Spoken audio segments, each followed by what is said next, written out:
Sawdust startups. Let's talk about price negotiations. That's a big word. So, if you've been in this business very long, you know that somebody somewhere is going to ask you if you'll take a lower price on your product. And there's two responses that I suggest you give to these people. But first, let's cover the gist of it. So, will you take less? Negotiating prices with customers is typically a bad idea in woodworking. But there's several reasons why, and we're going to cover those. But I'm sure you've heard these questions, especially if you're posted online. You're going to get these lowball offers, or they're going to ask you these things. Will you take less? Or I've even been told your price is too high on that. Some people will flat out tell you they think your price is too high. Or they may say, I can't afford that right now. Or what's your best price? Or is this your lowest price you can take? Something along those lines. Or they'll specifically say, will you take X dollars for it? And then, internally, we may be struggling with the thought of maybe I'm charging too much. I know I've struggled with that multiple times. I still struggle with that when I price things for either Faith Valley Tools or 731's website. So, but I think it's something that we're always going to worry about, especially if we're not confident in our pricing. And one of the things you can do is in the Business Foundations roadmap, go in the classroom. And in phase 3, there is a pricing module that you should check out. After this one, if you haven't watched that one, go check it out because I made reference to that in this module. One thing you have to remember or think about is what's your time worth? What are you making at your current job? Or what do you want to charge hourly as a woodworker? Or what would you like to make? It's one of those things that we're building businesses here. We're not building charities, not saying at all that it's not okay to give things away or to raise money for charity. We do that too. It's perfectly great. It's an amazing thing to do. But if you're building your business, that's what we're talking about here is building a business, then we're building the business and we're not giving stuff away. We're not discounting stuff majorly. What's your skill level worth? Maybe you're just starting out and you're not confident in your skill level yet. And that's okay.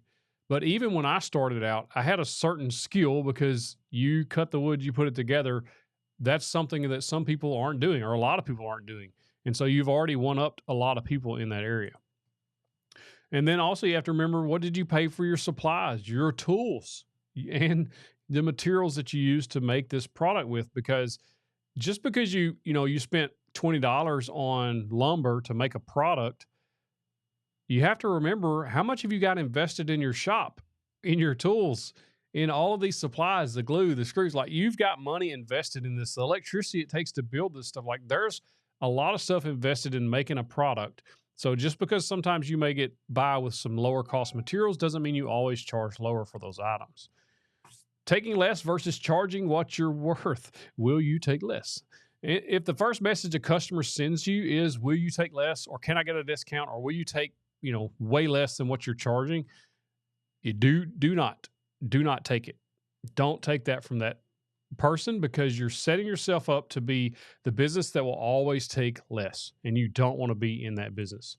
You're creating bad customers as well, because they're always going to want a discount. Always. If they return to buy something in the future, they're going to want another discount. So a lot of times you'll see in the woodworking business, you're going to get return customers. And the last thing you want is a return bad customer. And I've seen this myself. I'm speaking from experience here. If you give that person a discount straight away, and they're always going to want a discount, and they're going to be that person that wants to add to the product or project once you start. For instance, as building a table, build it 5 feet long. I'll go buy all the materials to buy this 5 feet long table, and you get an email, hey, you know what? I think I want it 6 foot long or 8 foot long instead. Well, that changes the price. No. I want it for the same price. See, it creates a headache is what happens. Do not devalue yourself when they ask, will you take less? If you take less, you're breaking the discount boundary is what I call it. And there's a boundary there. And if you cross that boundary, it's going to be hard to go back across it. You can't put the toothpaste back in the tube, like they say. Same thing. Giving a discount when asked, it devalues your time, your skill level, and your work. If you take less than what you're asking right out of the gate, in other words, you post this product for sale. If I put an end table out there on Facebook Marketplace for $250, I get an offer for $150 and I take it. You may lack the experience or the confidence in your pricing strategy. Again, go check out the pricing module. That's going to help you set up proper pricing so that you get profits. That's what I just said.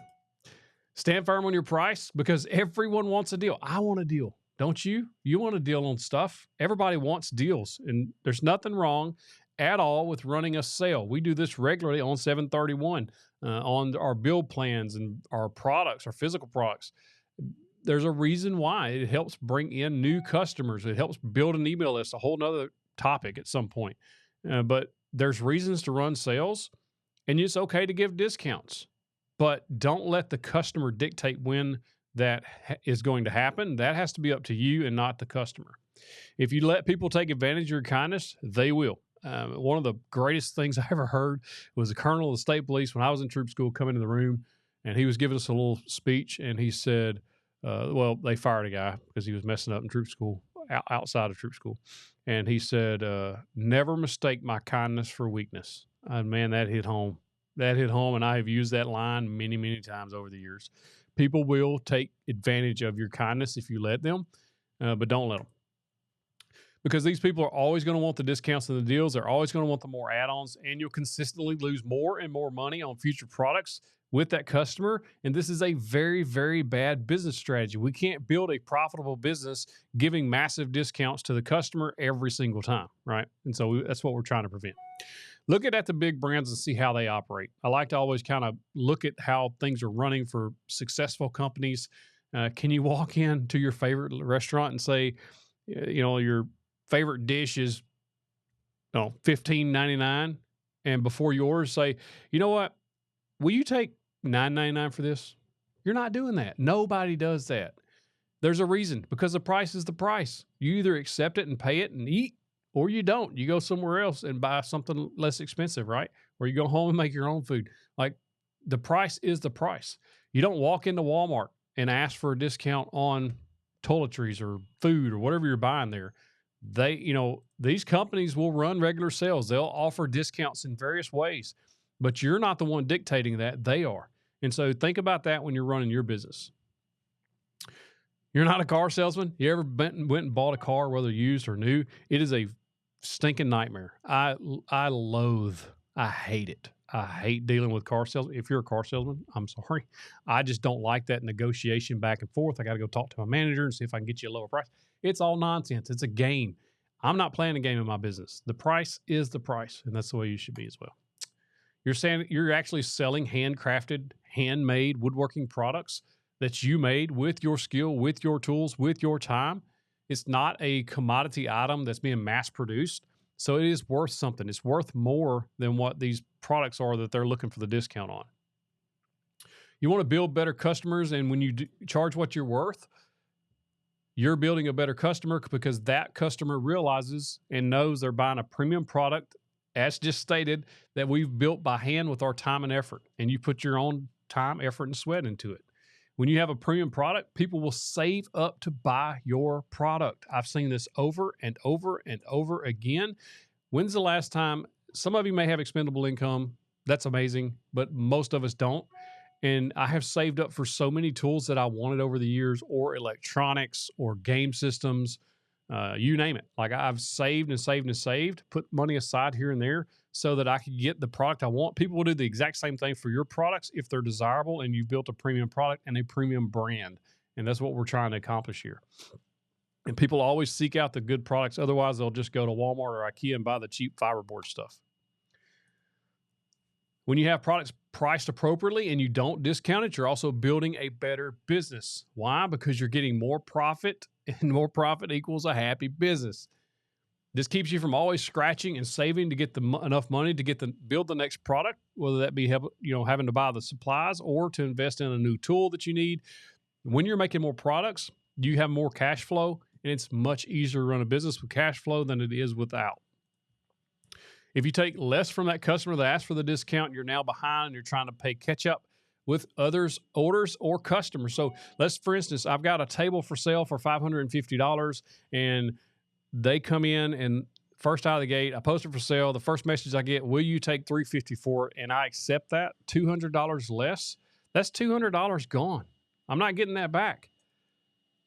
Joe, tell Sue that he got a discount just by asking straight out of the gate, and you got the table for $200 less, what do you think Sue's going to do? She's going to ask for the discount too. And so now you're creating a snowball effect and you're racing to the bottom. We're not doing that. We're not racing to the bottom here. We're trying to keep our prices appropriate, fair. I always say fair pricing, but you also have to make a profit so you can grow your business. And that's the goal here, is what we're trying to do. Listen, I know what it's like to be broke. We have been way broker than I ever wanted to be in my whole life. You know, we were 4 months behind on our mortgage, medical bills piling up. We had to file bankruptcy at one point just to keep the house and keep food on the table. So I understand what it's like to be absolutely desperate for money. And you want so bad to take that discounted sale because it's like bird in the bush, bird in the hand type thing. But you just make bad decisions when you're in that place, right? I've been there, and I'm trying to kind of caution you. I'm not saying like if you need to eat, like that's different.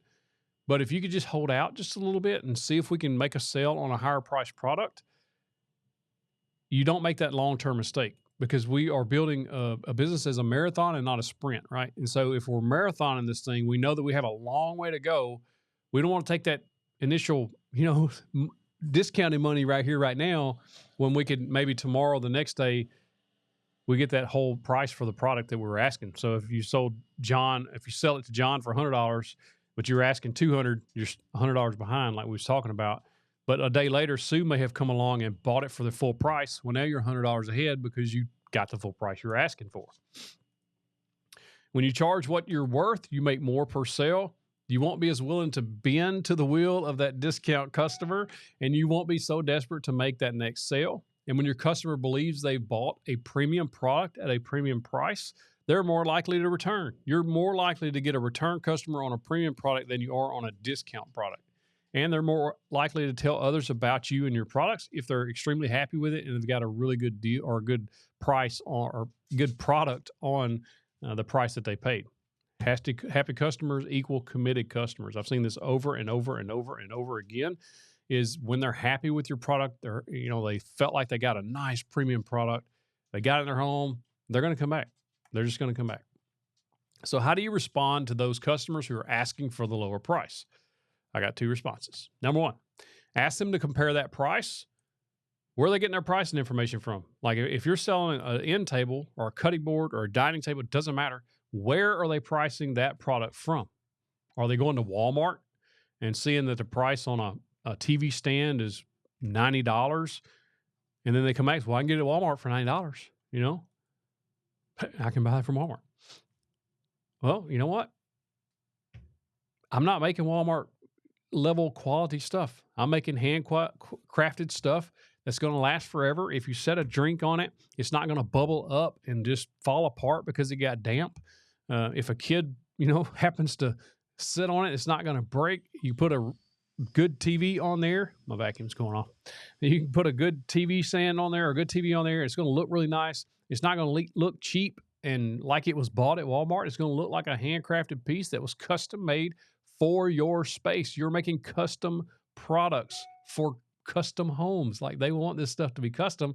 If not, they'll just go buy the mass-produced thing. This is a custom product. It's one of a kind. Nobody ever is going to have one just like it, ever.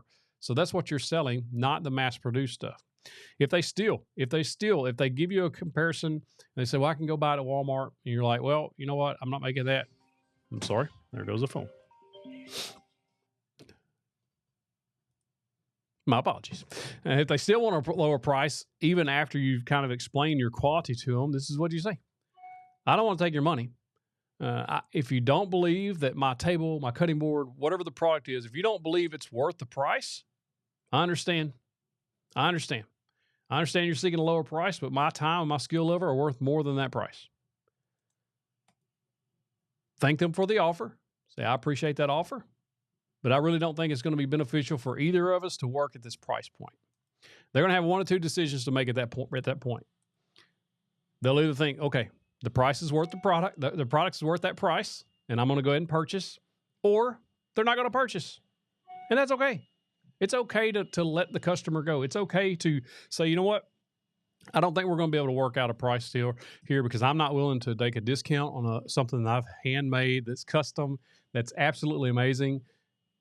If you want the lower price item, then I would suggest going to Walmart. You'll probably be happier in the long run versus taking my custom piece at this price point because I'm not willing to go, I'm just not willing to go lower than that. Again, just let them walk away. It's okay. We don't want to create sprinting clients. We want marathon clients, right? A sprinting client's always sprinting for the bottom dollar. They're always wanting something more for them. They're like me, me, me, me, me, me, me. It's all about them. And when you have that type of customer, it's really creating just a bad situation for you and your business. But when you have the opposite side of that, a marathon customer, somebody that's going to be with you for the long run, somebody's going to return over and over and over, man, that's an amazing thing. Like, it's the biggest compliment for somebody to come back and say, man, I loved that end table so much. Can you build me a dining table? Or I love that cutting board so much. What else do you offer? That's going to happen. It's going to happen with happy customers. But the ones that are always wanting the discount is just, man, it's such a massive headache. They're just nightmares to deal with. They're bad customers. Bad customers make for miserable business owners. When you're always dealing with the lowball people, you're always dealing with the unhappy people, because that's typically what the lowball offer people are. They're very unhappy with everything. And you're going to get those like, oh, man, this, I don't like the way this color come out. It's just always going to be something negative. They're just nightmares. They're just nightmares. I've been there. I know. I'm speaking from absolute experience. I've had this happen several times when I first started out because I wasn't pricing properly. Man, it just sucks. If you don't value your time, your skill, or your products, then you can give those things away as gifts. That's not a bad thing when you're starting out and you're trying to learn to grow your skill. I've done it. A lot of people have done that. But do not forget, you're building a business for the future, not for the right now. So we're marathoning this. I like the marathon. I've never run a marathon, but I like the analogy because it's such a long race. You got a long way to go. So you have to pace yourself, right? And you don't want it to be sprinting. In other words, like just a 100-yard dash. You're not doing the 100-yard dash where you're just going to be and you're done. Because if you're building a business for the future, you want to be in business for years to come, and it generate consistent profits for you and your family for years to come. And if you're in the sprint business, then what's going to happen is you're going to be in business for about 6 months, and then all your profit, your money is going to be gone, and you won't have any money to put back into the business, and your business is going to fail. And that's what we want to prevent. We want a marathon business here. And keep in mind, this is what I always like to keep in mind, that your products, my products that I've built or sold over the years, will be used by the customers and their families for years to come. They're sitting around these dining tables, having meals together over and over and over, and creating memories on something you made. Like, you can't put a price on that. Like, that's awesome. And so I like to kind of keep that in mind as we're trying to figure out what we're going to price this stuff and how we don't want to be the low price leader.